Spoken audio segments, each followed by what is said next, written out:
If I sound stuffy or like unwell in this video, it's not because I'm sick. It's actually because James Corden beat me up in a restaurant and told me that if I didn't come across as ill in this video, that would mean he didn't do a good enough job of beating me up and then he'd have to hit me again. Only kidding, but this isn't too far off of what happened in a restaurant in New York City. Keith McCall, New York City, posts on Instagram, James Corden is a hugely gifted comedian, but a tiny cretin of a man, and the most abusive customer to my Balthazar servers since the restaurant opened 25 years ago. I don't often 86 a customer to today. I 86'd Corden. It did not make me laugh. Here are 2 examples of the funny man's treatment of my staff. I love the use of funny man. In June, James Corden was here on table 61. Although this is diabolical, it happens very occasionally in all restaurants. Corden showed the hair to Balthazar manager G, who was very apologetic. Corden was extremely nasty to G and said, "Get us another round of drinks this second, and also take care of all of our drinks so far.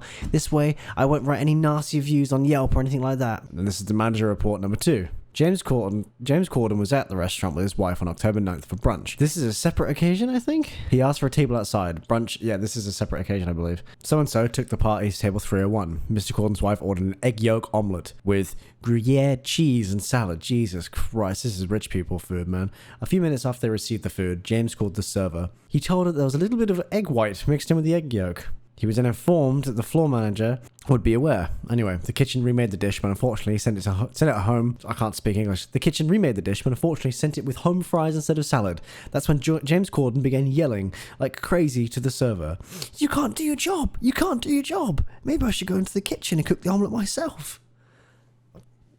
Oh my god. Anyway, the server was then very apologetic and the manager came over. He returned the dish and after that everything was fine. He gave them a promotional... Oh my god, they gave him champagne glasses to smooth things out. Floor manager said Corden was pleasant to him but nasty to the server. The server was very shaken, but professional that she is, continued to finish her shift. So yeah, this happened, I believe not too long ago. I mean, this comes after like so many fucking people have started like jumping on this like anti-James Corden bandwagon, which is, I mean, almost entirely deserved. The guy is a complete asshole. It turns out James Corden has restaurant ban lifted after apologizing for abusive behavior. And then I also saw this where he broke his silence and he went, "Oh, it's all so silly and I did nothing wrong," which is crazy. That's the most typical A-list celebrity bullshit that you could ever fucking imagine. "I haven't done anything wrong on any level, so why would I ever cancel this interview? I was there, I get it," the late night talk show host said in the interview published Thursday of this drama, adding, "I feel so zen about the whole thing because it's so silly. I just think it's beneath us all. It's beneath you. It's certainly beneath your publication." No, he didn't say that. Oh, come on. The next day, the restaurant owner said he was feeling strange after calling out Corden on social media, banning and then unbanning him from his famed New York City restaurant. "On the one hand, he was definitely abusive to my staff. On the other hand, I feel really sorry for him right now." Why? He continued writing, "Like most cowards, I want it both ways," before concluding, "Fuck it, I'm gonna go get drunk." What? Okay, I don't understand how you feel bad for someone that was abusive to your staff, your poor staff working beneath you, and just seeing you go, "Oh, I feel bad for him now," when your staff were literally shouted at and berated by this stupid twat who thinks he has a bunch of rights to, "There's egg white in my egg yolk." Oh, shut up. Who cares? It's an omelette. Eat it.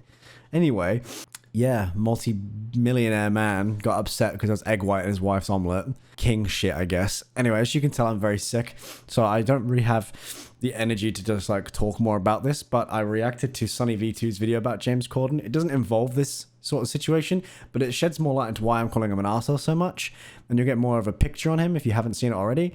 Anyway, yeah, please enjoy. I'll let this run out for the rest of the video. Let's go. Has slowly developed one of the worst reputations in media history. Wait, did he even say James Corden? James Corden has slowly developed one of the worst reputations in media history, and the foundation for his decline began when people started to realize that James Corden was a completely different person when he wasn't on I appreciate it. As an actor and the main host of The Late Late Show, James presents as a happy, polite, easygoing comedian whose goal is to simply make the audience laugh. Although there's a mountain of evidence showing that in his private life he's the exact opposite to this, with his rude nature developing after he first became famous back in 2008. Oh, the hoodie. As a result of his excellent performance on a British TV show. No, yeah, I'm wearing Tommy Hilfiger because I'm a gangster. Oscar, although no, I am. accompanying this award was an ego boost that began to get out of control. You can start to think you're perhaps a bit more of a dude than you really are, and that very much happened to me. You know, I had a. Is this a podcast? Walk. As mentioned, James Corden. Hold on, too much to fucking unpack here, dude. Is that from a podcast or is that like a voice actor? Because that's really good if it's a voice actor. Perhaps a bit more of a dude than you really are. And that very much happened to me. You know, I had a swagger in my walk. As mentioned, James Corden's sudden explosion into fame led him to believe that he was more of a dude than he really was, which would eventually translate into him treating everyone around him like garbage. James explained that as 2008 wore on, it got so bad I was being rude to my agent, and I even started being rude to Rude. Please if I was in company and the conversation dark mode. Swales! Hold up. What the hell? Hey Swales, how you doing? Yeah, YouTube streamer now. Ditching Twitch. They can get fucked.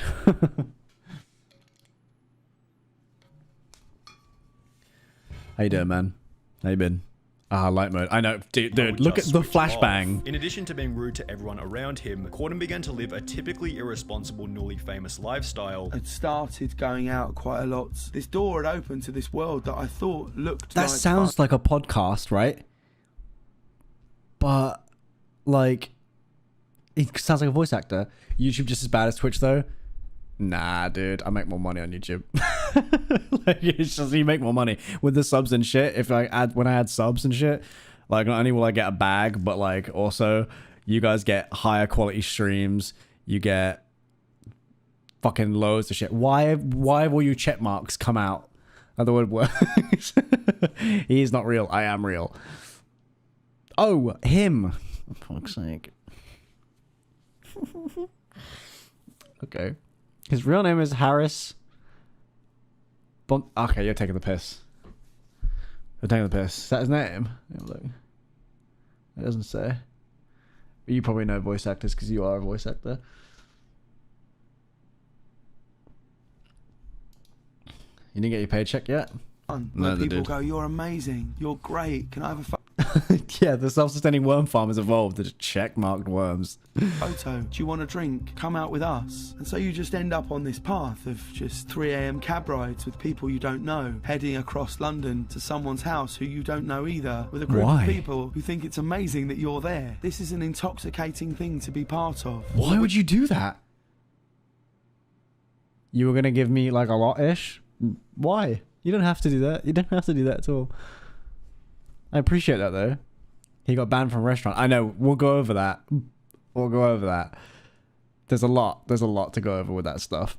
But why was he doing this? Like, oh yeah. So like, what I was doing is like, I was just trying to, you know, make friends. So people would say like, do you want a drink? Do you want a photo?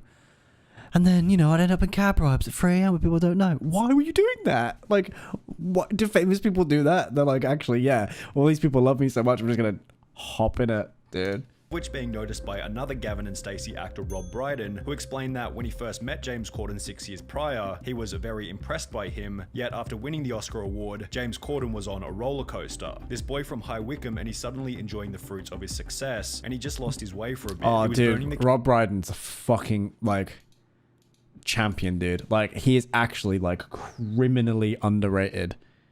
So good. Anything with him in, he's great.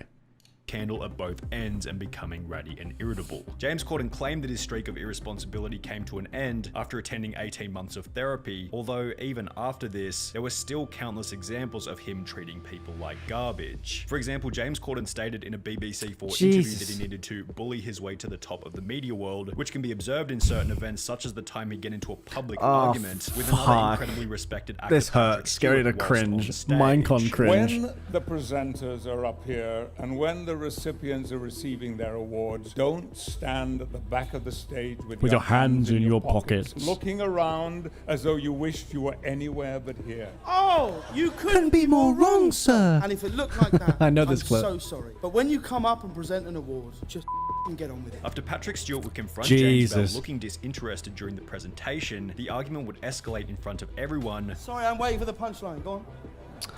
Look at this. Seriously, go on. This is literally my dad when he's had like 50 pints at the pub and someone's like taking the piss out of him. No, go on. Yeah, go on. It's literally like, why is he doing that? He's like squaring up to Patrick Stewart. Oh my God. Imagine squaring up to Patrick Stewart. Just let him take the piss out of you and move on. It's an honor. Oh, his ego, dude. Okay. No, go on. Look at his face. He can't be asked. You can see my belly. and we can all see you dying right now. Let's go for it. Here we go. Oh, is it because he's old? Got him, dude. But you're still... Which was concluded by James and Patrick. He's still winning the joke because he called you fat. Bickering in the background while someone else was talking on the microphone. That's Zoe Saldana, right? Now, to cut James some slack, Patrick Stewart was probably in the wrong here, considering he was the person who began the argument. Interestingly, after James Corden gave him a very favourable introduction. What was really confusing about it was that I gave him like a massive intro. Yeah, I know. I said, ladies and gentlemen, please welcome an actor who's held in such high esteem. Please welcome the brilliant Sir Patrick Stewart. And then he came up and did that. Although James still decided to engage and clap back with a few jabs of his own, so it's safe to say that he also had some degree of responsibility. There are other examples of similar situations where James acts like a local pub visitor who walked home drunk in his house at the other side of town. Countless paparazzi videos show James walking through Los Angeles looking quite angry and disinterested. Although having a camera involuntarily shoved into your face is that a swagger in his walk? The best environment for a good mood. There was also the time when Ant and Dec played a prank on James Corden, attempting to make him late for work. Although considering they were literally going out of their way to make him angry, James probably gets another pass here. However, when James he actually got angrier than he needed to. It's so bad.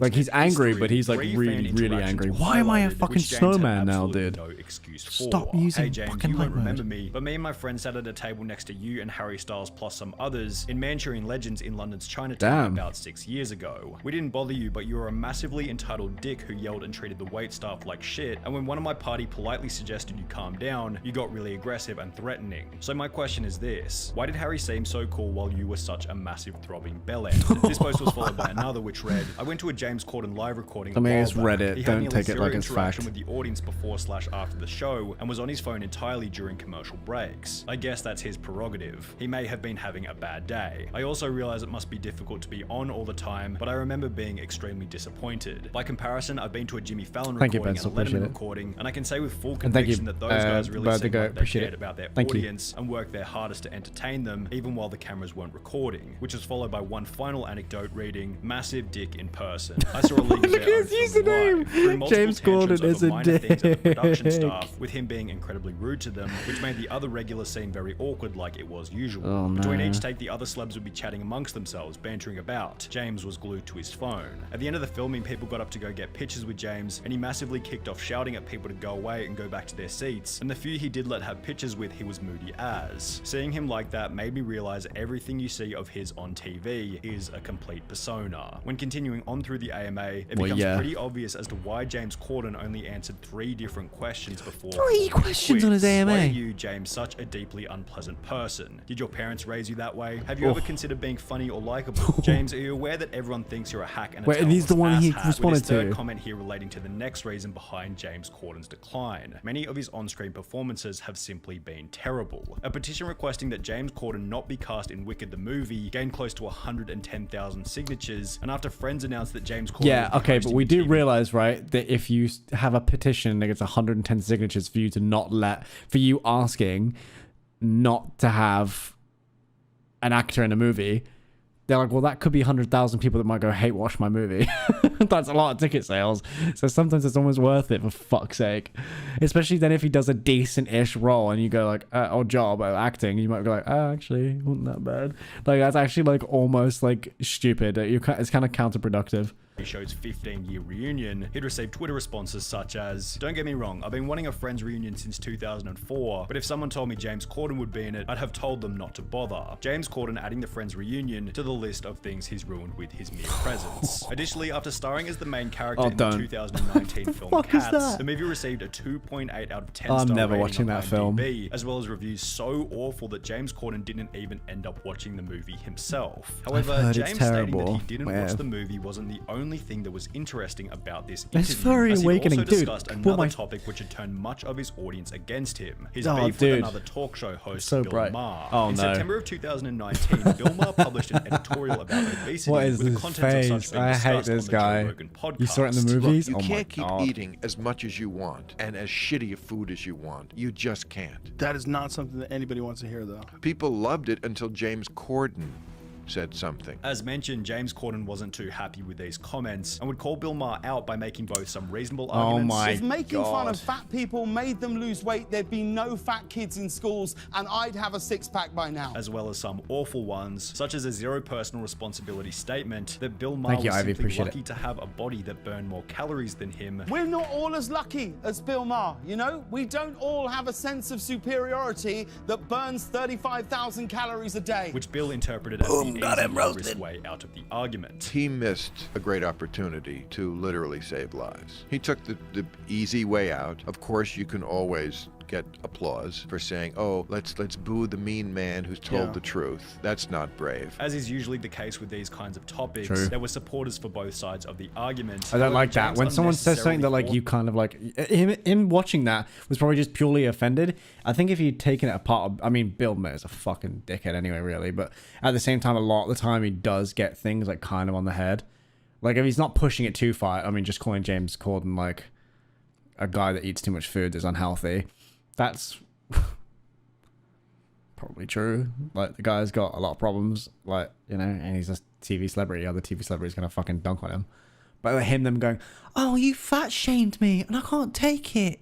It's like, dude, Jesus. Forcing himself into such a divisive conversation where people already disagree with him was probably a net negative toward his reputation, just like the time his carpool karaoke was outed for being fake. The segment during which James Corden drives around singing songs with various famous musicians was called out by a user on Twitter in early 2020 after they noticed Justin Bieber and James Corden in a car, which wasn't being driven but rather being pulled on a trailer. The video would rack up over 14 million views, which prompted an incredibly hilarious response from James Corden himself, in which he would go ahead and debunk the claim that the series had been faked. 95% of the time, I really am endangering the lives of the world's biggest pop stars. Disposal to lose weight, which adds to the comedy. True though, true. And this is a list of everyone where I was driving the car, okay? However, while Corden did a pretty good job of debunking these claims, there are still countless comments on every carpool karaoke from people who never saw the debunk calling the videos fake. This all feels so fake when you know he's not actually driving. Fake news, James isn't actually driving. James Corden, stop cheating people with your carpool karaoke. Can't believe all these. How do you care that much if he's driving the car or not? It's shit anyway. It's not gonna make it any better if he fucking drives or not. His audience selectively decides that he's still in the wrong, which has also been speculated. I mean, would you want him driving on the road with that many cameras on the front? That he's leaving the public spotlight. I thought they always put the cameras inside the car, but they just mount them fucking windshield. James Corden would upload a video to his YouTube channel titled "James Corden Discusses His Late Night Future," in which it announced that he'd only be hosting the show for 1 more year. I've decided to sign for 1 more year on the show, and that this will be my last year hosting the Late Late Show. In a different interview, James Corden specified that his motive for leaving the entertainment industry was to spend more time with his family. I don't want to do it forever. We're a really long way away from home, and we're a really long way away from people who are getting older, and we're a really long way from them if something should ever happen, and that plays on my mind a lot. However, many have speculated that being such a disliked celebrity has put an unbearable amount of pressure on him, which becomes especially obvious when looking at the comments regarding his retirement. James Corden is a talentless bad Stop it! I know I get flashbanged by this fucking thing, and I literally like ruins everything he's look like I'm looking into the sun. Probably one of the most annoying people in the business, it seems. Please don't come back to the UK. Please don't come back to the UK. Please don't come back. You're not going to see him. What is that? I don't like James Corden either, but Jesus. Farewell, James Corden. You were an asshole.